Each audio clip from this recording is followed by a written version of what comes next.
Pride India आपके लिए लाए हैं बंडागुड़ा में natural gated community lake view.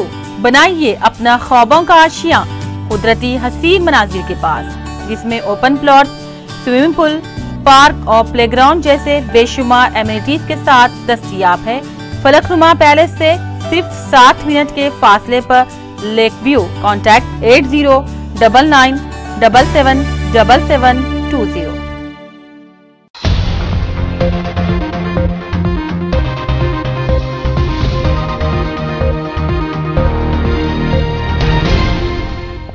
अस्सलाम वालेकुम नाजरीन, मैं हूं मोहम्मद अब्दुल हकीम। 7H न्यूज़ में आपका इस्तकबाल है। एक लड़की को ब्लैकमेल करने वाले लड़के को उस लड़की के भाई ने बीच बाजार में पकड़कर मारपीट की और वहां से गुजरते हुए कुछ जर्नलिस्टों ने उसे पकड़ के प्रेस क्लब में बंद कर दिया और पुलिस को इत्तला दी और पुलिस वालों ने ज़ाब्ते की कार्रवाई की। आइए देखते हैं उड़ीसा से शेख नाजिम की ये रिपोर्ट।